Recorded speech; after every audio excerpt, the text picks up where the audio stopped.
देखिए हमने आपको कहा कि जो टू डायमेंशनल या स्पेस होता है उसमें किसी प्लेन का जो लोकेशन है वो तुम दे सकते हैं, किसी फर्श पे हमें तो हम किसी पॉइंट की लोकेशन दे सकते हैं।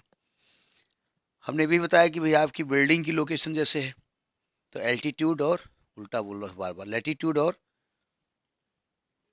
लॉन्गिट्यूड और लैटिट्यूड, उसकी हेल्प से आपके घर की लोकेशन हम एग्जैक्ट दे सकते हैं। विश्व में ये केवल यूनिक आईडी होती है आपके घर की। लेकिन आपका घर अगर कई मंजिल का है और आप 10वीं मंजिल में है तो हमको लैटिट्यूड चाहिए, हाइट भी चाहिए।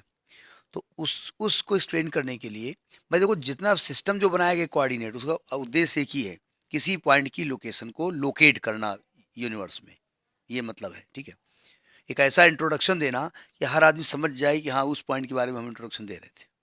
ठीक है, तो उसके लिए हमने कहा था एक तो आपका स्फेरिकल कोऑर्डिनेट सिस्टम और एक सिलेंड्रिकल कोऑर्डिनेट सिस्टम। तो हमने शायद इसके पहले स्फेरिकल बताया है, तो आज हम सिलेंड्रिकल कोऑर्डिनेट सिस्टम के बारे में बात करने जा रहे हैं। ठीक है, कैसे एक्सप्लेन करेंगे जरा समझिएगा। कार्टेशियन कोऑर्डिनेट सिस्टम कैसे लिखा जाता है, एक्स वाई जेड। और जो सिलेंड्रिकल कोऑर्डिनेट है, अच्छा जैसे टू डायमेंशन में आपने क्या बताया था, कार्टेशियन को एक्स वाई माना था, ठीक है, और पोलर को आर थीटा माना था। कार्टेशियन को पोलर में कन्वर्ट किया था, पोलर को कार्टेशियन में कन्वर्ट किया था। इसके बाद जो स्फेरिकल था उसमें कार्टेशियन तो 3D में एक्स वाई जेड था, और जरा वो वाला कोऑर्डिनेट सिस्टम क्या बताया गया था, क्या था उसमें, आर थीटा फाई, उसमें था आर थीटा फाई।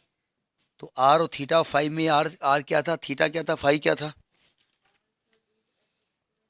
आर नहीं, हमें उसकी वैल्यू नहीं चाहिए, आर क्या था, आर उस पॉइंट की ओरिजिन से डिस्टेंस थी, पॉजिटिव डिस्टेंस थी इंक्रीजिंग ऑर्डर में। थीटा क्या था, angle between OP and Z axis, उसका एक और नाम था जेनिथ एंगल। बोले इतना टफ नाम थोड़ी याद रहता है, जेनिथ था, जेनिथ था। और फाई क्या था, फाई ये जो आपका जो परपेंडिकुलर हमने खींचा था एक्स वाई प्लेन पे, वो परपेंडिकुलर का पॉइंट जब हमने मिलाया था, अगर आपको याद हो, ये एक्स वाई प्लेन था, ठीक है, और यहाँ से ये जेड जेड एक्सिस है, ये पॉइंट पी था, और ये डिस्टेंस आर थी, ये थी में आ रही है सब। हमने यहाँ से परपेंडिकुलर खींचा था ओ एम, और ये जो ओ एम था वो जो एक्स एंगल बनाता है उसको हम फाई कहते थे, और फाई का नाम क्या था, एजीमुथल एंगल, और इसका कोऑर्डिनेट बता दिया गया था। ठीक है, आज हम बात करने जा रहे हैं कि सिलेंड्रिकल कोऑर्डिनेट सिस्टम कैसे लिखा जाता है और क्या क्या इसमें होता है। तो सिलेंड्रिकल कोऑर्डिनेट देखो अलग अलग टीचर अलग अलग पढ़ाते हैं। आपकी बुक में जो लिखा है वो लिखा है आर थीटा जेड। क्या लिखा आता है, आर थीटा जेड। कहीं कहीं पर आर को रो लिखा जाता है, थीटा को फाई लिखा जाता है, जेड को जेड लिखा जाता है, तो उससे कोई फर्क नहीं पड़ता। आपने लड़की का नाम खुशी रखिए, उसका नाम गम रखिए, उसका नाम रेहाना रखिए, क्या फर्क पड़ता है।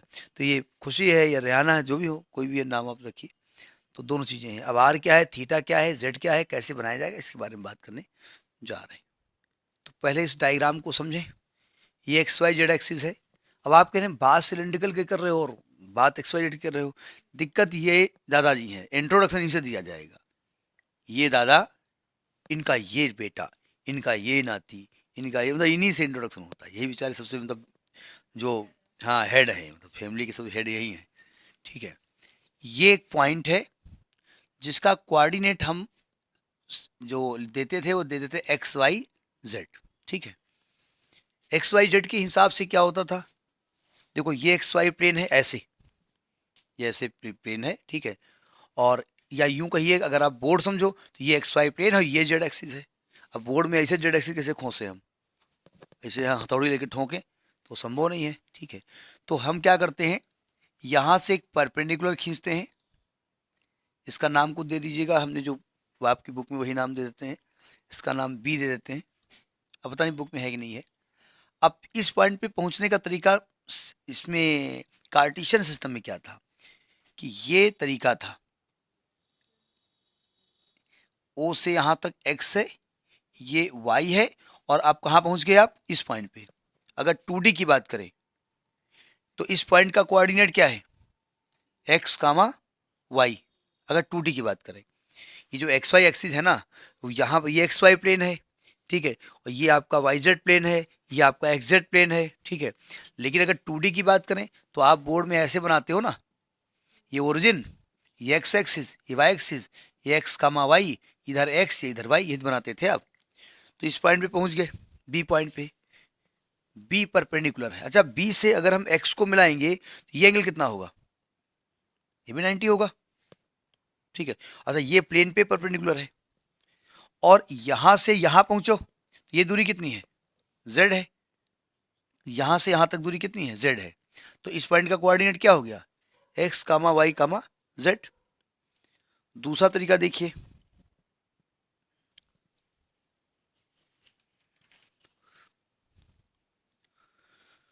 दूसरा तरीका, ये डिस्टेंस है आर, ये क्या है डिस्टेंस आर, और ये हम 2D की बात कर रहे हैं एक्स वाई एक्सिस में, ये आर है, और ये जो आर बनाया है ना, ये एक्स एक्सिस से बनाता है एंगल थीटा।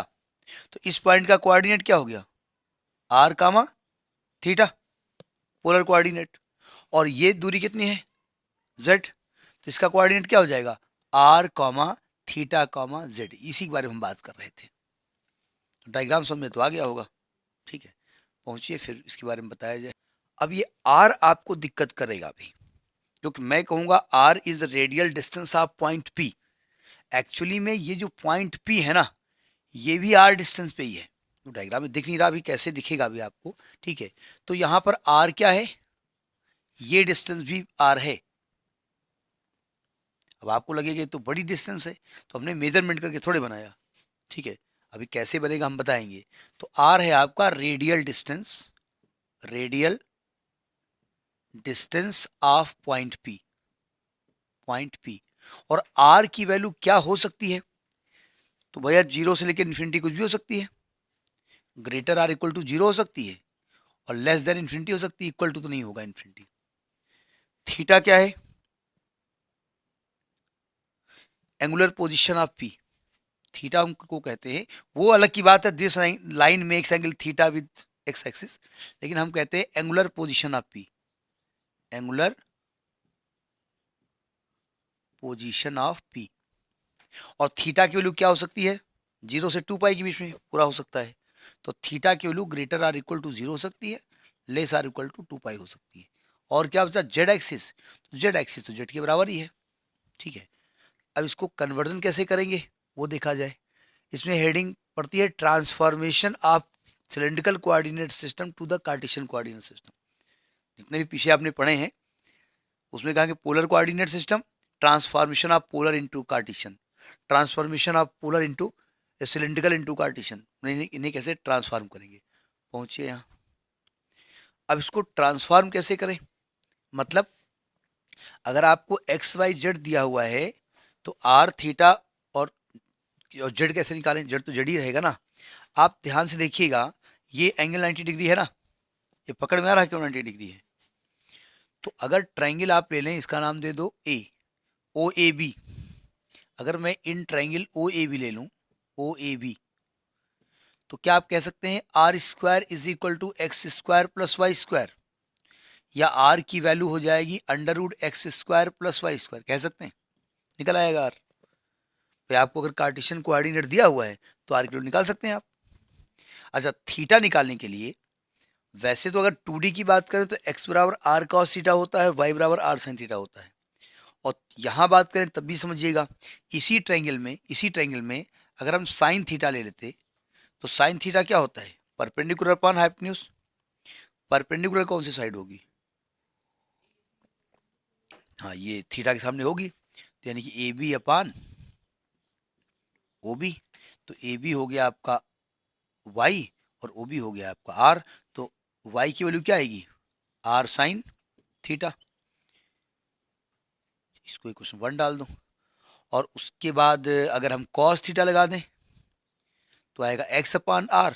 तो x की वैल्यू क्या आएगी, R sine theta, question number 2 डाल दो। अब जरा समझिएगा, आपको अगर कार्टेशियन कोऑर्डिनेट दिया है और जेड की वैल्यू किसके इक्वल होगी, जेड के। अगर कार्टेशियन कोऑर्डिनेट दिया है और आपसे कहा जाए इसको सिलेंड्रिकल कोऑर्डिनेट में चेंज करो, तो सिलेंड्रिकल में क्या चाहिए, आर चाहिए और थीटा चाहिए। तो आर निकल आया हमारा, थीटा निकल आया हमारा। कहाँ निकल आया थीटा? अभी थीटा नहीं निकला, चलिए थीटा निकाल लेते हैं। मतलब अगर आपको थीटा निकालिए तो दोनों को डिवाइड कर दो। अगर उसको डिवाइड कर दें तो हम क्या देख रहे हैं यहाँ पर कि R sine theta upon R cos theta is equal to Y upon X. तो टेन थीटा आएगा, तो थीटा बराबर क्या हो जाएगा, tan inverse Y upon X. तो थीटा निकल आया। समझ बात आई नहीं आई? पहुंची यहाँ तक? तो यानी सिलेंड्रिकल को कार्टिशियन में और कार्टिशियन को सिलेंड्रिकल में चेंज करना हो। मान लिया आपको एक्स वाई जेड दिया है, तो आर निकल आया, थीटा निकल आया, जेड वही रहेगा, निकल आया। मान लिया आर थीटा जेड दिया है, तो आर दिया है थीटा दिया है, तो आर थीटा रखेंगे वाई निकल आएगा, आर थीटा रखेंगे एक्स निकल आएगा, और जेड ऑलरेडी जेड के इक्वल है। अब जरा डायग्राम में समझिए, अब कोशिश करेंगे डायग्राम बनाने की, वैसे हमको बनाना आता है नहीं, देखते हैं कैसे बनेगा।